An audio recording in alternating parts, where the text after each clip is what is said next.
찬송가 95장입니다. 찬송가 95장. 나의 기쁨 나의 소망 되시며 나의 생명이 되신 주 밤낮 불러서 찬송을 드려도 늘 하신 마음 은일세. 나의 사모하는 선한 목자는 어느 꽃다운 동산에 양의 무리와 늘 함께 가셔서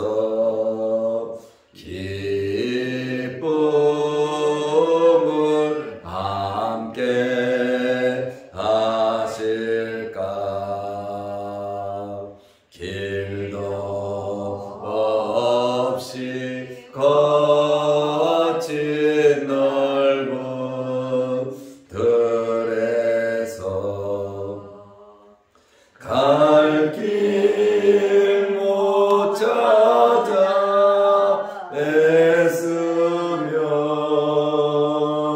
이리 저리로 헤매는 내 모양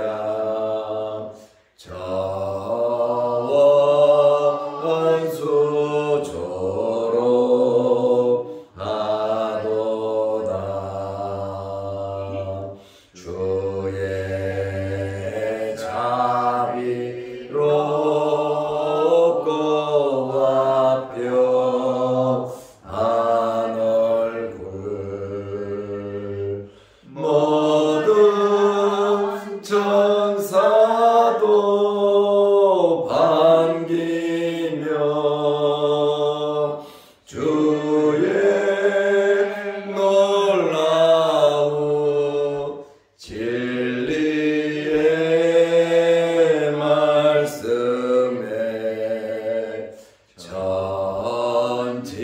전지가 와닿하도다. 나의 진정 사모하는 예수님 음성조차도 반갑고 나의 생명과 나의 참 소망은 오직 주 예수 뿐일세.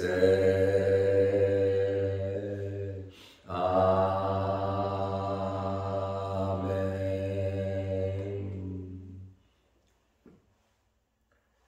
사도신경으로 우리의 신앙을 고백하겠습니다. 전능하사 천지를 만드신 하나님 아버지를 내가 믿사오며 그 외아들 우리 주 예수 그리스도를 믿사오니 이는 성령으로 잉태하사 동정녀 마리아에게 나시고 본디오 빌라도에게 고난을 받으사 십자가에 못 박혀 죽으시고 장사한 지 사흘 만에 죽은 자 가운데서 다시 살아나시며 하늘에 오르사 전능하신 하나님 우편에 앉아 계시다가 저희로서 산자와 죽은 자를 심판하러 오시리라. 성령을 입사하며 거룩한 공예와 성도가 서로 교통하는 것과 죄를 사하여 주시는 것과 몸이 다시 사는 것과 영원히 사는 것을 믿사옵나이다. 아멘. 하나님의 말씀 마가복음 12장 33절에서 37절 35절에서 37절 말씀까지 보겠습니다. 예수께서 성전에서 가르치실새 대답하여 이르시되 어찌하여 서기관들이 그리스도를 다윗의 자손이라 하느냐? 다윗이 성령에 감동되어 친히 말하되 주께서 내 주께 이르시되 내가 내 원수를 내 발 아래에 둘 때까지 내 우편에 앉았으라 하셨도다 하였느니라. 다윗이 그리스도를 주라 하였은즉 어찌 그의 자손이 되겠느냐 하시니 많은 사람들이 즐겁게 듣더라. 아멘. 37절 말씀까지 보았습니다. 어제 밤늦게 카톡이 하나가 왔는데, 목사님, 새벽 예배 말씀 때문에 제가 살아가고 있습니다 하면서 카톡이 왔어요. 하루하루를 살아가는데 이 새벽 말씀이 힘이 되고 위로가 되고 또 이 말씀 붙잡고 살아간다고 저에게 카톡을 보내신 분이 있습니다. 또 어떤 분은 목사님 성경을 새벽에 이렇게 자세히, 제가 수십 년을 예수를 믿고 교회를 다녔지만 이렇게 말씀을 짧게 자세히 말씀을 들으니까 정말 새롭게 성경 공부하는 맛이 있고 정말 하나님의 말씀 속으로 내가 빨려 들어가는 것 같다는 그러한 말씀을 보낸 분도 있습니다. 하루를 살아가면서 중요한 결정을 할 때가 있는데 새벽에 말씀을 통해서 답을 다 주셔서 쉽게 결정을 할 수 있었다, 이렇게 간증하시는 분들도 있습니다.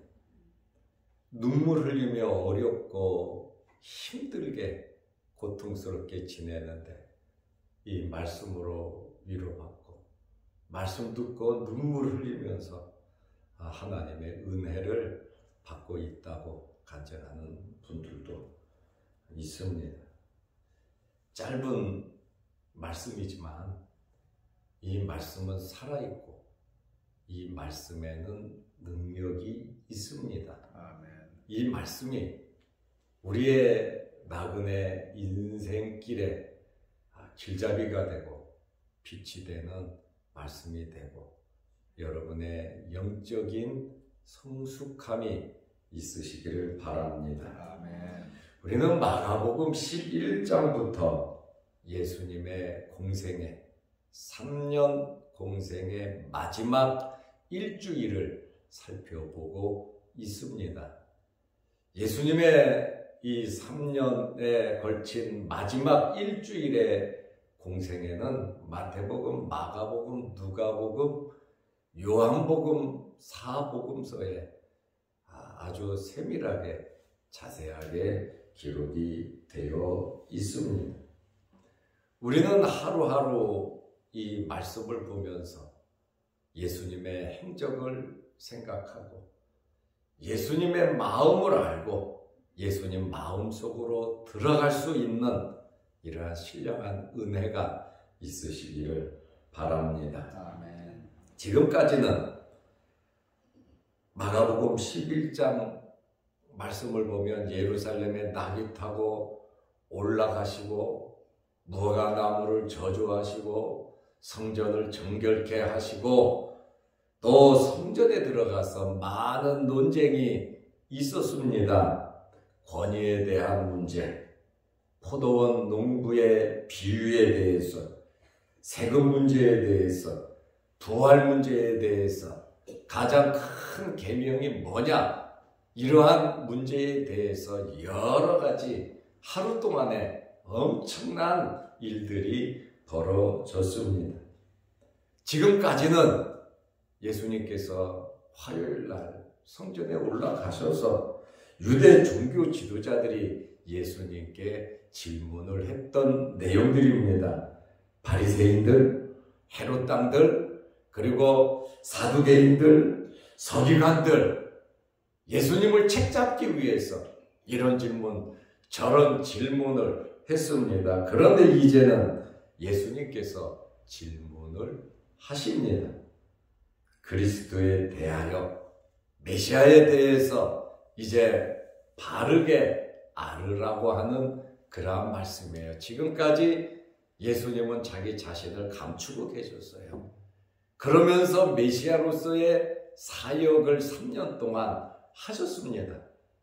그런데 이제 일주일을 남겨놓고 예수님께서는 제자들에게 나는 예루살렘에 올라가면 죽는다. 그리고 3일 만에 부활할 것이다. 예수님께서 자기 자신을 완전히 드러내놓고 말씀을 하셨어요. 지금까지는 핍박이 오면 피하고, 왜? 때가 안 됐으니까. 십자가에 달릴 때가 안 됐기 때문에 예수님께서 이리 피하고 저리 피하고 다니시다가 이제는 직접 예루살렘을 향하여 올라가셨고, 마지막 그 일주일 십자가에 달려 죽으실 것을 아시면서도 예루살렘에 올라가셔서 이렇게 많은 대화를 여유롭게 나누셨다라고 하는 그러한 말씀입니다. 예수님께서 이제 질문을 하시는 것이 35절인데 예수께서 성전에서 가르치실 때에 계속해서 예수님께서 말씀을 하셨죠. 권위 문제, 포도원 농부 비유, 세금 문제, 부활 논쟁, 가장 큰 계명 계속해서 말씀을 하시면서 가르치실 때에 마태복음 22장 41절에 보면 바리새인들이 모여들었다 이거예요. 예수님께서 부활에 대한 문제를 거론하니까 많은 바리새인들이 모여들었지요.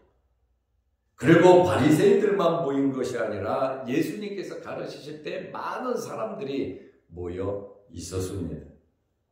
대답하여 이르시되 어찌하여 서기관들이 그리스도를 다윗의 자손이라 하느냐. 아주 본질적인 질문을 하셨어요. 그리스도는 메시아를 가리키잖아요. 이스라엘 사람들이 기다리던 대망하는 그 메시아를 가리키는데 어찌하여 서기관들이 그리스도를 다윗의 자손이라고 하느냐. 예수님께서 특별히 보수적인 바리새인들, 사두개인들하고는 좀 달라요. 바리새인들은 굉장히 보수적이거든요. 특별히 바리새인들이 이 말씀을 깨닫기를 원하셨다. 바리새인들이 많이 모였다고 마태는 22장 41절에 말을 하고 있거든요. 그리고 많은 사람들이 깨닫기를 원하신 거예요. 서기관들이 그리스도를 다윗의 자손이라 하느냐. 서기관은 율법사들입니다. 서기관은 대부분 바리새인들입니다. 말씀을 가르치는 자들이에요. 말씀을 가르치면서 그리스도 메시아는 다윗의 자손이라고 가르쳤거든요. 그러니까 예수님께서 바리새인들이 지금 많이 와서 앉아있고 일반 백성들이 어마무시하게 많은 그 자리에서 서기관들이 그리스도를 다윗의 자손이라 하느냐. 어떤 의미로 그리스도가 왜 메시아가 다윗의 자손이냐? 이것을 지금 묻고 있습니다. 마태복음 1장 1절에 보면 아브라함과 다윗의 자손 예수 그리스도라 이렇게 말을 하고 있거든요. 예수님은 메시아는 다윗의 자손의 혈통을 이어받은 것 맞습니다. 그래서 아브라함과 다윗의 자손이라고 다 그렇게 말을 하고 다 그렇게 알고 있습니다. 다윗의 자손 가운데 메시아가 나오기 때문에 다윗의 자손 예수여 나를 불쌍히 여기소서, 이 말은 메시아를 호칭하는 말이었거든요. 예수님께서 질문을 하시고 그들의 대답을 기다리지 않으시고 바로 직접 말씀을 하셨어요. 할 말이 없지요. 서기관들이 그리스도를 다윗의 자손이라 하느냐? 예수님께서 다윗과 그리스도의 관계를 분명하게 36절에 말씀하고 있습니다. 다윗이 성령의 감동이 되어 친히 말하되, 성경을 기록한 것은 성령의 감동으로 기록이 되었습니다. 다윗이 성령의 감동이 되어서 예수 그리스도의 죽음, 예수 그리스도의 장사, 예수 그리스도의 부활, 예수 그리스도의 승천, 예수 그리스도께서 하나님 보좌의 우편에 앉는 그것까지 벌써 다윗이 봤다 그 말이에요. 메시아 그리스도 이 땅에 오실 분인데 성령의 감동이 되니까 벌써 예수 그리스도의 죽음과 부활과 승천과 하나님 보좌 우편에 앉은 것과 심판과 재림까지 다윗은 성령의 감동으로 이미 다 보았다 그 말. 이사야 선지자도 예수님을 가리켜서 처녀가 잉태하여 아들을 낳는다. 이미 53장의 고난의 종에 대해서 이사야 선지자는 벌써 다 봤다 그 말이에요. 이렇게 구약의 선지자들이 성령의 감동이 되어서 구약의 핵심인 메시아 예수 그리스도를 이미 바라보고 알고 있었고, 아브라함도 메시아 예수 그리스도를 알고 있었고 굉장히 사모하고 보기를 원했다고 말을 하고 있습니다. 이렇게 예수님께서 다윗이 성령의 감동이 되어 친히 말하되 친히 다윗이 말했다는 그러잖아요. 시편 110편 1절을 예수님께서 말씀하신 겁니다. 주께서 내 주께 이르시되, 다윗이 말하잖아요. 주께서 내 주께 이르시되. 이 구약의 이 글을 기록하고 또 사본을 기록하는 이러한 사람들이 제일 이 성경을 베끼면서 어려운 단어가 있습니다. 그 단어가 여호와입니다. 여호와라고 하는 단어가 나오면 성경을 카피하다가 다시 목욕을 하고 붓을 깨끗이 빨고 여호와라고 하는 단어를 씁니다. 그래서 여호와라고 하는 단어만 나오면 이 성경을 카피하고 기록을 하는 사람들이 정말 두려워서 쓰기 힘든 단어가 바로 여호와입니다.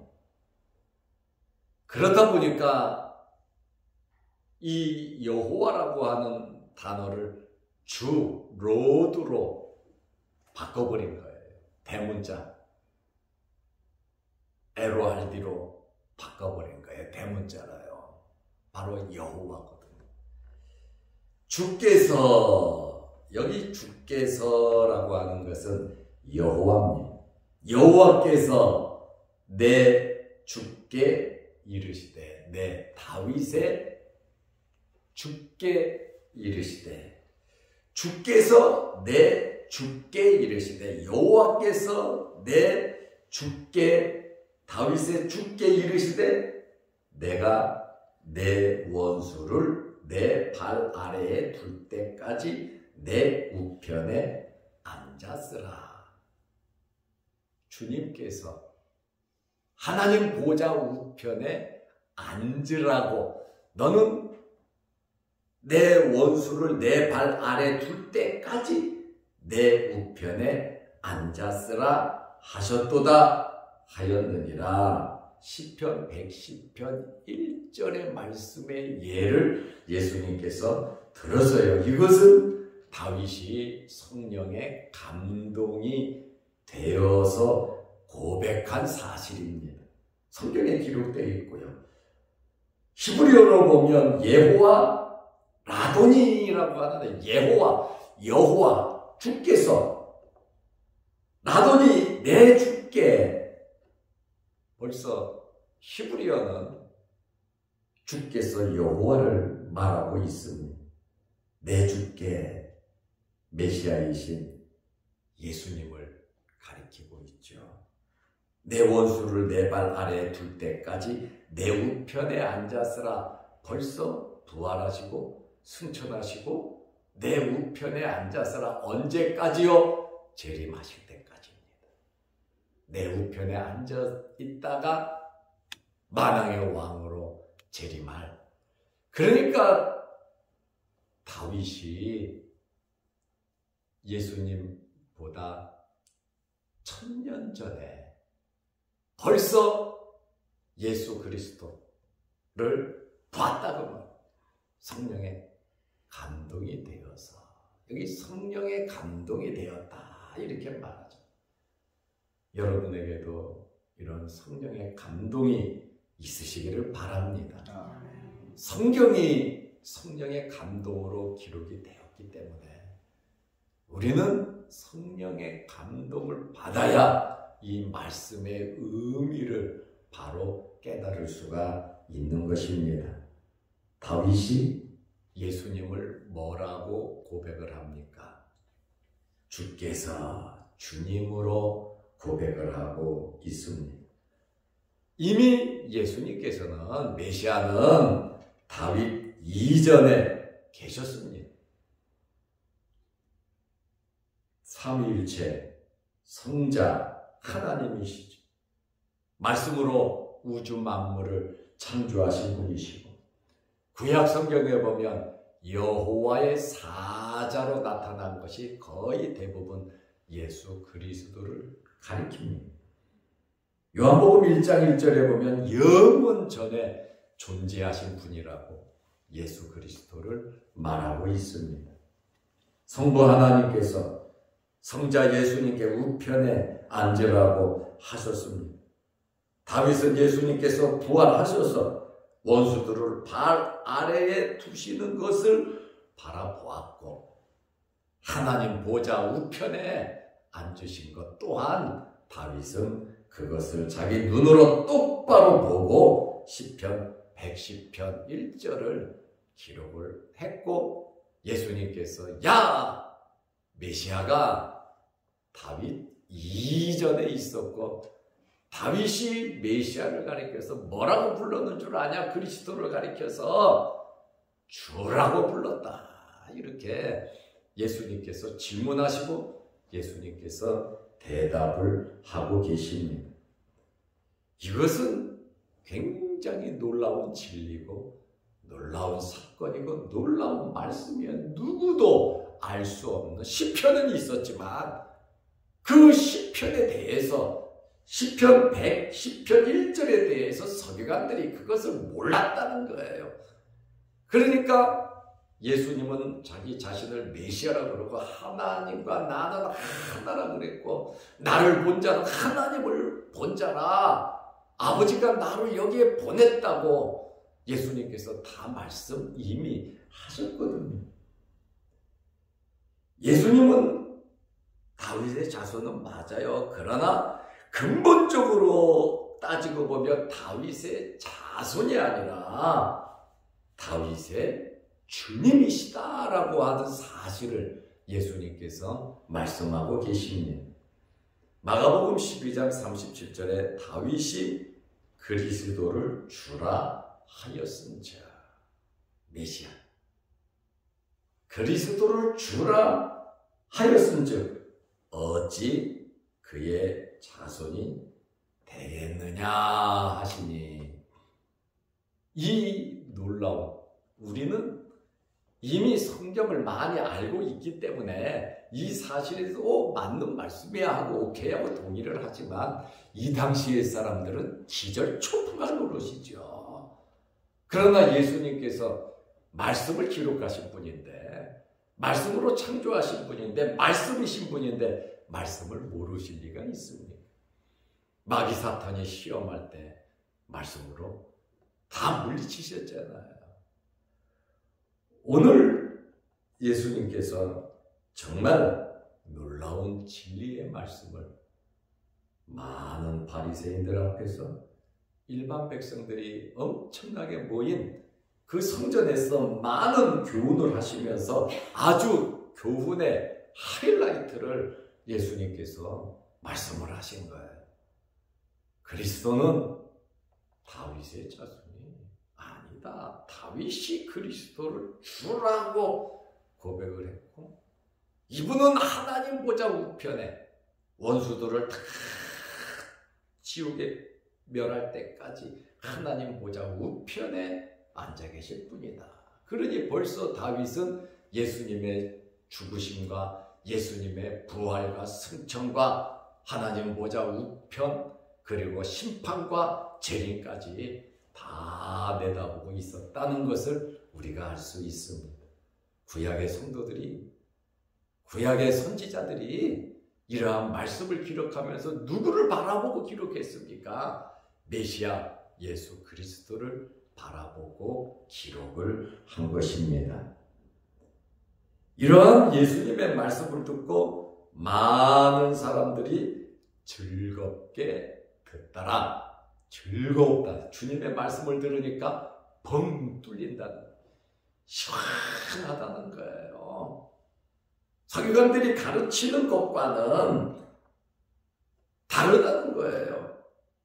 종교 지도자들의 말과는 비교할 수 없는 그러한 말씀을 잘 이렇게 지도하고 계심을 듣고 많은 사람들이 즐겁게 듣더라. 은혜가, 주님의 말씀을 들으면 들을수록 은혜가 넘쳤다는 그러한 말씀이에요. 예수님의 말씀은 계속해서 많은 사람들에게 은혜를 끼쳤다라고 하는 그러한 말씀이에요. 지금도 이 말씀을 접촉하는 사람들은 즐겁게 듣는 겁니다. 성령의 감동입니다. 그래서 이 말씀이 많은 사람들이 즐겁게 듣더라. 이 많은 사람들 속에 여러분들이 있으시기를 바랍니다. 이 많은 사람들이 즐겁게 듣더라. 우리가 아버지 나아가는 그날까지 이 세상에서 우리의 육신을 벗는, 육신의 장막이 무너지고 우리가 저 천국에 들어가는 그날 그 순간까지 주님의 말씀을 우리 마음비에 새기면서 힘있게 살아가시기를 축원합니다. 아멘. 기도하겠습니다. 하나님 아버지, 예수님께서 직접 질문을 하셨고 서기관들이 그리스도를 어찌하여 다윗의 자손이라 하느냐. 다윗이 성령의 감동이 되어서 그리스도를 주로 고백하는 시편 110편 1절의 말씀의 예를 들으면서 다윗의 주님이라는 사실을 주님께서 직접 가르치신 말씀을 보면서 우리들도 날마다 성령의 감동으로 이 말씀을 통하여 은혜 받고 우리 남은 생애 동안에도 이 말씀을 즐겁게 들으며 우리의 영적인 양식이 되어 하늘나라의 소망을 가지고 살아가게 하여 주옵소서. 이미 구약의 선지자들이 예수님의 탄생, 예수님의 생애, 예수님의 죽으심, 예수님의 장사, 예수님의 부활, 예수님의 승천, 예수님께서 하나님 보좌 우편에 앉아 계시고 예수님께서 만왕의 왕으로 재림하시는 영원한 나라까지 이미 구약의 선지자들이 다 보았고 또 말씀을 기록한 이러한 내용들을 우리가 보면서 우리 또한 기록된 이 말씀을 통하여 성령의 감동으로 깊은 은혜를 받으며 살아가게 하여 주옵소서. 나의 기쁨, 나의 소망이 오직 예수 그리스도가 되게 하여 주옵소서. 우리의 모든 것을 다하여 하나님을 사랑하고 이웃을 사랑하게 하옵소서. 오늘도 이 새벽에 주의 전에 나와 머리 숙여 기도합니다. 우리의 기도를 들어주시고 육신의 질병으로 어려움을 당하는 성도들 주님 어루만지셔서 깨끗하게 치료하여 주옵소서. 물질적으로 어려움 당하지 않도록 경영하는 사업에, 직장에, 가정에 복을 내려주시고 또한 우리가 아프고 힘들어서 어려운 일로 허튼데 우리 물질이 지출되지 않도록 하나님께서 날마다 우리에게 크신 은혜와 붙잡아 주심이 있게 하여 주옵소서. 오늘부터 한 주간 세상에 나가서 삽니다. 힘 주시고 능력 주시고 성령의 충만함을 우리에게 허락하여 주옵소서. 또한 영상 유튜브를 보면서 함께 말씀의 은혜를 나누며 이 말씀을 붙잡고 살아가는 성도들에게 성령의 감동의 은혜가 넘치게 하여 주옵소서. 오늘 이 새벽에 하늘문이 열리게 하시고 하나님께서 기도 제목마다 응답하여 주시고 추운 날씨에 불기둥으로 우리의 몸을 따스하게 인도하여 주옵소서. 예수님의 이름으로 기도드리옵나이다. 아멘. 하늘에 계신 우리 아버지여, 이름이 거룩히 여김을 받으시오며 나라의 임하옵시며 뜻이 하늘에서 이룬 것 같이 땅에서도 이루어지이다. 오늘날 우리에게 일용할 양식을 주옵시고 우리가 우리에게 죄지은 자를 사하여 준 것 같이 우리 죄를 사하여 주옵시고 우리를 시험에 들게 하지 마옵시고 다만 악에서 구하옵소서. 대개의 나라와 권세와 영광이 아버지께 영원히 있사옵나이다. 아멘. 자유롭게 기도하시기 바랍니다.